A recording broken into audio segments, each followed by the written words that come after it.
नमस्कार दोस्तों, कैसे हैं आप। आशा करता हूं आपने इससे पहले जितनी भी मेरी क्लासेस हुई हैं उसको आपने अच्छे से समझा होगा, उसका बकायदा नोट्स बनाया होगा और उससे रिलेटेड कुछ क्वेश्चन भी आपने सर्च जरूर कर लिए होंगे। आज हम बात करेंगे उससे रिलेटेड कुछ प्रश्नों के बारे में। ओके, तो तैयार हो जाइए, देखते हैं कौन कितना पढ़ा है, कितना समझा है, क्योंकि आयोग के ये फेवरेट क्वेश्चन होते हैं और लगातार स्टेप बाय स्टेप इसी पर से क्वेश्चन बनते रह जाते हैं। फिर आप कहते हैं कि यही तो बेसिक हो गया क्वेश्चन। ओके, अब जैसे कि हम फर्स्ट क्वेश्चन से स्टार्ट करते हैं। वलन क्रिया किसका परिणाम है? बताइए। वलन की क्रिया, फर्स्ट वीडियो से मैंने आपको बताया था, वलन की क्रिया के द्वारा जब संपीड़न बल की वजह से वलन की क्रिया हो रही होती है तब पर्वतों का निर्माण हो रहा होता है। ओके, तो इसका राइट आंसर क्या हो गया? पर्वत निर्माणकारी घटना होती है, उसका जो परिणाम निकल के आता है वलन क्रिया का पर्वत निर्माणकारी, जिसमें अंतरजात बल के बारे में मैंने आपको बताया था। अंतरजात बल किस प्रकार क्रिया करती है, उसकी वजह से संपीड़न बल और अभिसारी, इन दोनों में ध्यान दीजिएगा, अब सारी मूवमेंट हो रहा होता है और फिर पर्वत का निर्माण हो रहा होता है, जिसमें महाद्वीपीय महाद्वीपीय विस्थापन, महासागरीय महाद्वीपीय विस्थापन या महासागरीय महासागरीय विस्थापन के बारे में भी डिटेल आपसे चर्चा हमने कर रखी है, तो रटने की जरूरत नहीं। वलन क्रिया, तुरंत वही डायग्राम बनाइए। वलन, दो जगह से टक्कर, बीच में अवसादों का उठना और पर्वत का निर्माण। नेक्स्ट क्वेश्चन, निम्नलिखित में विचार करिए, उपयुक्त में से कौन सी पृथ्वी के पृष्ठ पर गतिक परिवर्तन लाने के लिए जिम्मेदार है? कौन कौन सी? विद्युत चुंबकीय विकिरण, भूतापीय ऊर्जा, पृथ्वी का परिक्रमण, परिभ्रमण और परिक्रमण, ये अलग अलग दशाएं होती हैं। ओके, परिक्रमण यानी कि परिक्रमा कर रहा है, पूरे सूर्य की वो परिक्रमा कर रहा है। परिभ्रमण यानी कि अपने ही चारों तरफ घूम रहा है, वो चीज है परिक्रमण। प्लेटों का संचलन, वेगनर का महाद्वीपीय विस्थापन सिद्धांत, प्लेटों का संचलन। गुरुत्वीय बल, ग्रेविटेशनल फोर्स, जिसकी वजह से महाद्वीपों में भी संचलन होता रहता है, जिसमें वेगनर महोदय ने कहा था कि इक्वेटर की तरफ उनका मूवमेंट होता रहता है, इसकी वजह से। पृथ्वी का घूर्णन,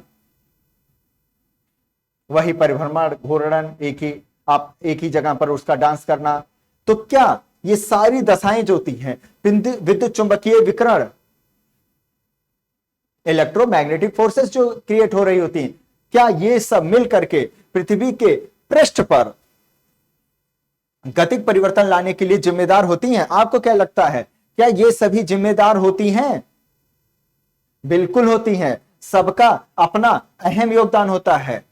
इसका राइट आंसर क्या हुआ? B option, sorry B option नहीं, इसमें उपयुक्त सभी, क्योंकि इसमें मिसिंग है एक पॉइंट। 1 2 3 4, यहां पर 4 मिस है, तो सभी होगा इसका राइट आंसर। ओके, पहले तो आप समझिए, उसका आंसर खुद दीजिए, तब बताइए, बाकी मैं तो उसको समझा ही दूंगा अच्छे से। चलते हैं नेक्स्ट पे। अब पहले मैं आपको 2 सेकंड का टाइम देता रहूंगा, 5 सेकंड का टाइम ज्यादा से ज्यादा दूंगा। आप पहले आंसर बताइएगा, फिर मैं उसको समझा दूंगा अच्छे से। निम्नलिखित में से किस घटना या किन घटनाओं ने जीवों के विकास को प्रभावित किया होगा? महाद्वीपीय विस्थापन या हिमानी चक्र या दोनों? नीचे दिए गए कूटों का सही से इस्तेमाल करते हुए अपने उत्तर को बता दीजिए। महाद्वीपीय विस्थापन, चलिए पहले तो मैं आपको 5 सेकंड का टाइम देता हूं।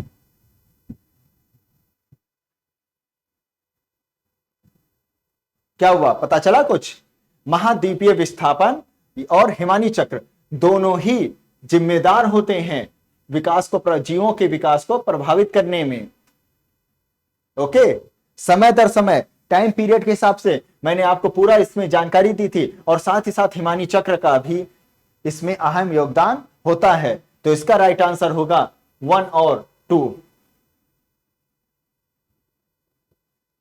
जिसमें एक भूगोलवेत्ता के द्वारा इसका पूरा जिक्र किया गया है और उन्होंने बताया था कि हिमानी चक्र का भी उसमें अहम योगदान होता है, क्योंकि उसमें भी परिवर्तनशीलता देखी जाती है। इसीलिए समय के साथ चेंजेस देखने के बावजूद भी ठंडे प्रदेशों में हिमानी निक्षेप, हिमानी प्रदेशों में गर्म निक्षेप अभी भी देखने को मिल जाते हैं, जिसका साक्ष्य प्रस्तुत किया गया था महाद्वीपीय विस्थापन सिद्धांत में जब वेगनर साहब कर रहे थे। तो ये सब क्रियाएं जो होता है जीवों के विकास में अपना अहम योगदान दे रहा होता है। नेक्स्ट क्वेश्चन है, निम्नलिखित महाद्वीपों में से कौन सा गोंडवाना लैंड का भाग नहीं होता है? याद रखिएगा, नहीं, हाँ, इस पर पूरा ध्यान दीजिएगा। तो बताइए, इसका 5 सेकंड का टाइम लीजिए।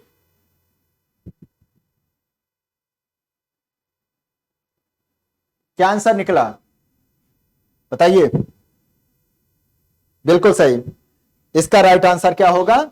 उत्तरी अमेरिका। उत्तरी अमेरिका जो होता है ये गोंडवाना लैंड का जो है हिस्सा नहीं होता है।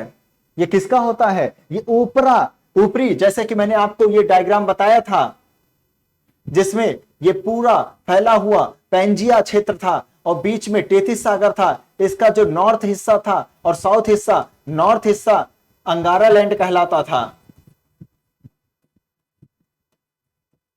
और साउथ हिस्सा ही गोंडवाना लैंड कहलाता था।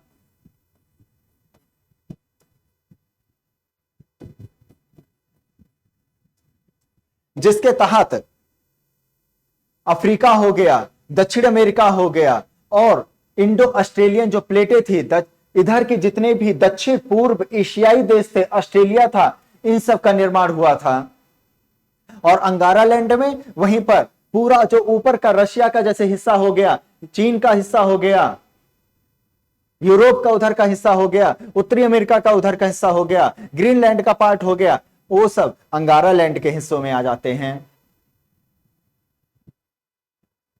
तो इसका राइट आंसर क्या था? उत्तरी अमेरिका, दक्षिण अमेरिका, अफ्रीका और ऑस्ट्रेलिया। अगर आप समझे रहेंगे, ये डायग्राम आपको याद रहेगा और ये पूरा जो समुद्र था वो क्या कहा जाता था, ये अब आप बताइएगा।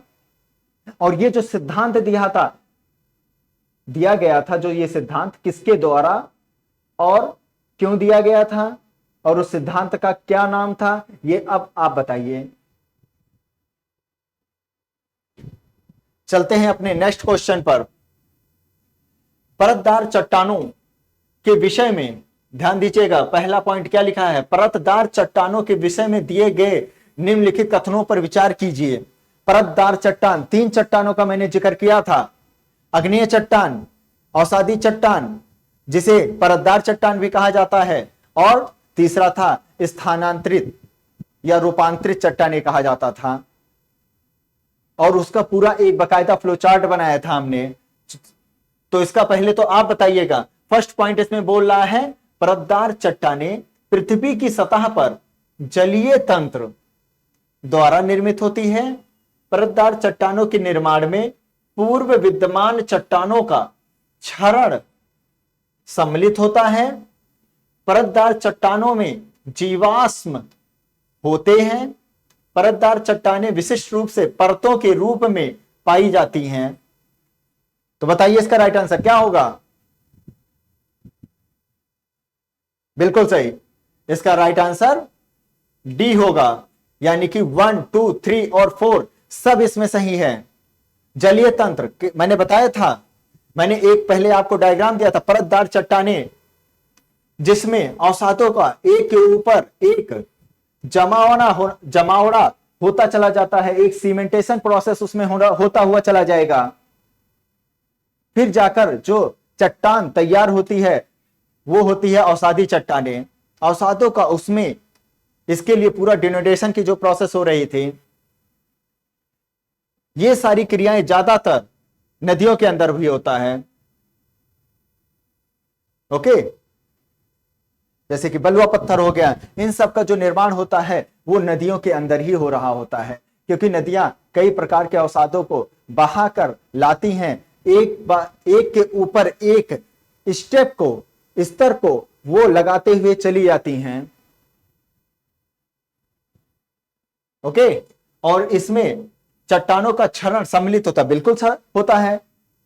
अगर चट्टान टूटेगा नहीं तो अवसाद बनेगा कैसे? अवसाद बनेगा नहीं तो उसका स्थानांतरण कैसे होगा? स्थानांतरण नहीं होगा तो फिर एक दूसरे के ऊपर परतों के रूप में वो जमेंगे कैसे? ओके।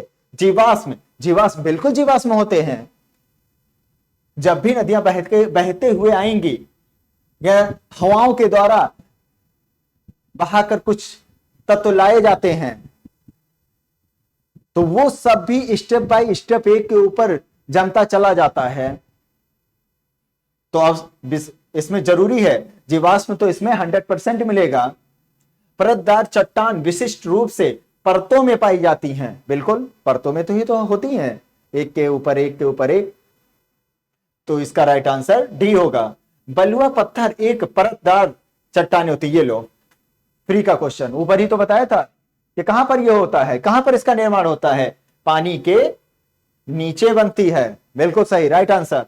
पानी के ये नीचे बन रही होती है कि मरुस्थल के ऊपर बन जाएंगी या गर्मी से बनती होगी? कुछ लोग कहते हो नहीं सर गर्मी से बनती होगी, क्या पता। तो जाओ भाई बना के देख लो तुम गर्मी से। कुछ तो लोग कहेंगे हम तो पहाड़ के ऊपर चढ़ के बनाएंगे, अलगे महान है। लो प्रेशर पहाड़ के ऊपर ठंडी कुड़कुड़ कुड़कुड़ कांपते हुए वहां पर बनाएंगे बलुआ।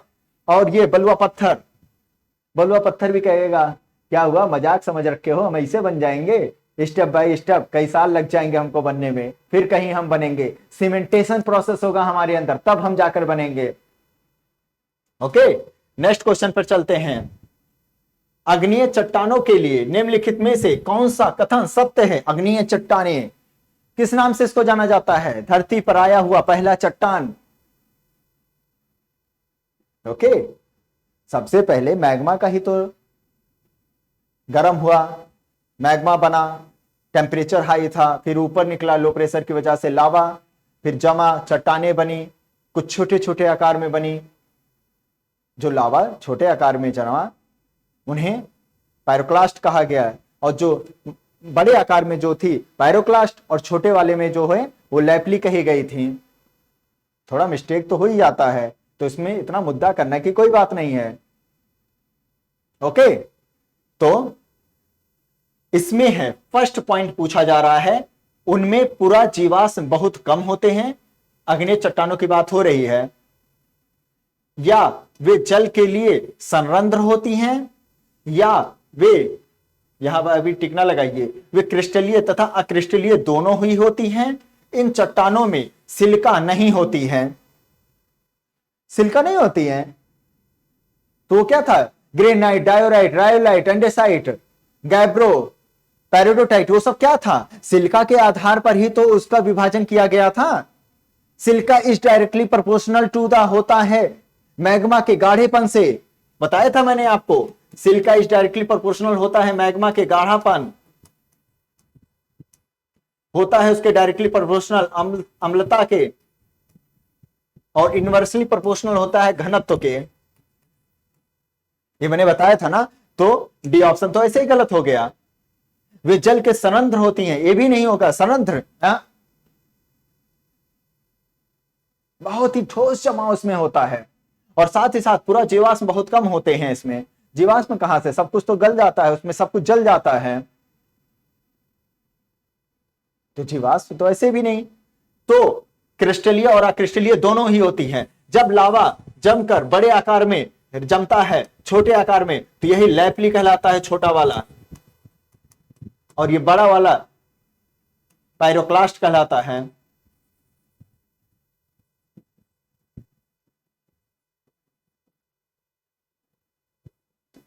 ओके, तो इसका राइट आंसर क्या होगा? सी होगा। वे क्रिस्टलीय और अक्रिस्टलीय दोनों ही नेचर में वो पाए जाते हैं। ओके, अब चलिए नेक्स्ट आप बताइए, निम्न में से कौन सी रूपांतरित चट्टानों का उदाहरण नहीं है? 5 सेकंड टाइम मैं आपको देता हूं। कौन सा नहीं इसमें दिख रहा है? रूपांतरित चट्टानों का उदाहरण नहीं है नहीं पूछ रहा है। क्या संगमरमर होता है, ग्रेनाइट, क्वार्टजाइट या स्लेट? अभी मैंने बोल दिया था। इसका राइट आंसर क्या होगा? ग्रेनाइट होगा, बाकी गलत हैं। संगमरमर चूना पत्थर से ही तो तैयार हो रहा था, रूपांतरित हो रहा था। और क्वार्टजाइट बलुआ पत्थर से रूपांतरित हो रहा था, कॉन्ग्लोमरेट से वो रूपांतरित हो रहा था। तो ये सब जो है संगमरमर, क्वार्टजाइट, स्लेट, ये रूपांतरित चट्टानों में नहीं, ये रूपांतरित चट्टानों में ही आ जाएंगी। लेकिन जो ग्रेनाइट होता है, ये जो होता है आग्नेय चट्टानों में होती हैं। ओके, क्योंकि इनका जो निर्माण है संगमरमर का, वहां मेरे कहने का कायांतरित मतलब कायांतरित चट्टान के नहीं समझिएगा, जस्ट मैं बोल रहा था कि उनका जो रूपांतरण हो रहा था, चेंजेस जो हो रहा था, मैं उसकी बात बता रहा था कि कैसे एक अग्नेय चट्टान चेंजेस होता है, या अवसादी चट्टान कैसे बदला था। तो ग्रेनाइट जो होता है ये अग्नेय चट्टान होती है, बाकी संगमरमर, क्वार्टजाइट और स्लेट जो होती हैं ये एक प्रकार की रूपांतरित चट्टानें होती हैं जो कि अवसादों से जनरेट हुई हैं। ओके, नेक्स्ट क्वेश्चन, निम्न में से कौन एक मूल स्थल रूप है? ज्वालामुखी शंकु, अवशिष्ट पर्वत, मेनाडोनॉक या अपर्दनात्मक जलप्रपात। मूल स्थल रूप यानी कि उसमें किसी भी प्रकार के अपर्दन का प्रोसेस तो नहीं हुआ होगा, जैसा कि प्रकृति ने बनाया सेम एज इट इज वैसे बन गया होगा, यानी कि या तो ज्वालामुखी से बनकर तैयार हो गया होगा ये वह स्थलाकृति। तो इसमें कौन सा दिखता है बताइए, सही आंसर क्या होगा? बिल्कुल सही, ज्वालामुखी शंकु होगा उसका राइट आंसर, क्योंकि ये मैग्मा से बनता है, सीधे डायरेक्ट बना ना, तो इसमें अभी तक कोई भी बाह्य क्रियाएं हुई हैं, कोई क्षरण नहीं हुआ है, लावा जमा सीधे बनता रहा वो। ओके, इसके अलावा अपशिष्ट पर्वत क्या होता है? इसका राइट आंसर क्या था? ए था, ये गलत है। अपशिष्ट पर्वत ये मूल स्थल में नहीं है। अपशिष्ट पर्वत जो होता है, जैसे कि कोई वलित पर्वत है, कई सालों से टूटता हुआ आ रहा है, फिर वो एक रेसिडुअल पर्वत के रूप में अवशेष रह गया है। तो ये राइट आंसर तो बिल्कुल नहीं होगा। मेनाडोनॉक, चट्टानों में जब अपरदन की क्रियाएं लगातार होती रहती हैं तब ये स्थलाकृति जाकर के तैयार हो रही होती है। और अपरदनात्मक जलप्रपात नाम ही जुड़ा हुआ है, तो राइट आंसर तो ये हो ही नहीं सकता है। तो इसका राइट आंसर हो गया ज्वालामुखी शंकु। चलते नेक्स्ट क्वेश्चन पर। ज्वालामुखी से सबसे अधिक कौन सी गैस निकलती है? मैंने इसका भी आपको जिक्र किया था, कई गैसें उसमें निकलती हैं, और मैंने तब अपने वीडियो में भी इसका राइट आंसर आपको बताया था। बताइए कौन सी निकलती हैं? उसमें से जो ज्वालामुखी होता है उसमें जलवाष्प भी निकलता है, कार्बन डाइऑक्साइड भी निकलता है, सल्फर डाइऑक्साइड भी निकलता है, नाइट्रोजन भी निकलता है, हाइड्रोजन भी निकलता है, और भी कई ऐसे ही गैसेस इसमें निकलते रहते हैं। धुआंों का पूरा बंडल निकलता है जिंक से भरा हुआ। तो इसमें सबसे ज्यादा कौन निकलता है? वो निकलता है जलवाष्प। ओके, समझ गए आप? नेक्स्ट क्वेश्चन है, लावा के ठोस होने के फलस्वरूप पृथ्वी के अंदर निर्मित चट्टानों को कहते हैं। लावा के ठोस होने के, अभी मैंने बता दिया था पिछली वीडियो में। अगर आपको शॉर्ट फॉर्म में ऐसे ही समझना है तो मैंने अभी क्या बताया था, लावा के बड़े आकार वाले को पायरोक्लास्ट, तो कुछ उसी को ही नाम को जोड़ते जाड़ते बना दीजिए, यानी कि प्लूटोनिक चट्टानें बनेंगी। ये तो जस्ट मैंने आपको एक ट्रिक के रूप में बताया था। ओके, तो इसका राइट आंसर क्या होगा? प्लूटोनिक चट्टानें, रूपांतरित परदार वॉल्केनिक चट्टानें, इससे इसका कोई लेना देना नहीं होता है। चलते हैं नेक्स्ट क्वेश्चन पर।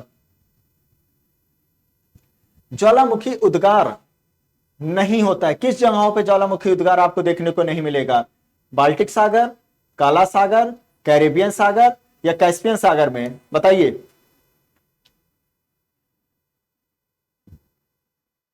इसका राइट आंसर क्या होगा? बिल्कुल सही, बाल्टिक सागर होगा इसका राइट आंसर। यहां पर आपको ज्वालामुखी उद्गार देखने को बिल्कुल नहीं मिलेंगे। चले जाइए यूरोप की तरफ, आपको ये सागर दिखेगा। मैं जब आपको मैं बताऊंगा उसमें इसका पूरा विवरण दूंगा बाल्टिक सागर के बारे में,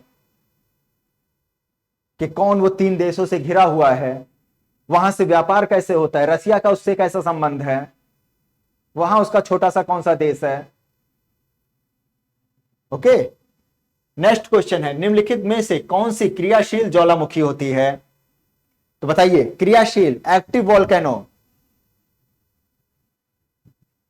3 तो पढ़ाई थी। सक्रिय होता है एक सुसुप्त होता है, एक तो बिल्कुल शांत सोता हुआ, उठने का मूड ही नहीं करता है उसका। सक्रिय में जैसे कि मैंने आपको बता ही दिया था, उसमें स्ट्रोम्बोली लगातार जलता हुआ, एकदम ऐसा लगेगा कि वाह, रात में भी क्या नजारा उसमें दिख रहा है। उसका लावा तो निकलता ही रहता है आग की तरह। मैंने उसका डायग्राम जब आपको दिखाया था, कैसा उसका मनोहर एक दृश्य दिख रहा था। इटली में उसके लिए आपको जाना पड़ेगा। तो बताइए, एकांका गुआ क्या एक सक्रिय ज्वालामुखी है? बिल्कुल नहीं। किलिमंजारो, ये भी नहीं, शांत है, पूरी तरीके से ये शांत है। लेकिन इसकी एक विशेषता जानते हैं किलिमंजारो की? इक्वेटर के नजदीक ही है ये, लेकिन इसके टिप पर बर्फ जमी रहती है। सोचिए, इक्वेटर के नजदीक जहां पर इतनी गर्मी पड़ती है, फिर भी बर्फ जमी रहती है। यह होता है जब वनस्पति वाले चैप्टर में आप पढ़ेंगे कि कैसे ऊंचाई बढ़ने के साथ टेम्परेचर पर क्या इफेक्ट पड़ रहा होता है, उस पॉइंट में। नेक्स्ट है विसुवियस, आग उबलता हुआ विसुवियस, बोल ही दिया। इसके लिए भी आपको इटली जाना ही पड़ेगा।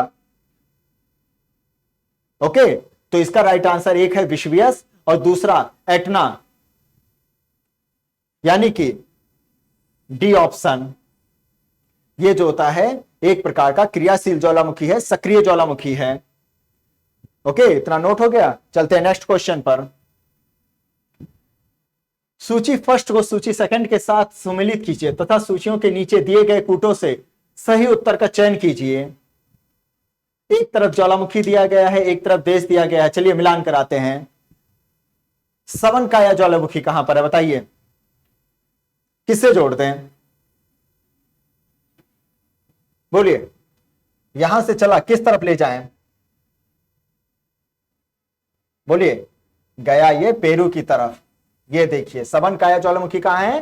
पेरू में है। माउंट एटना अभी बताया था, इटली में चले जाओ।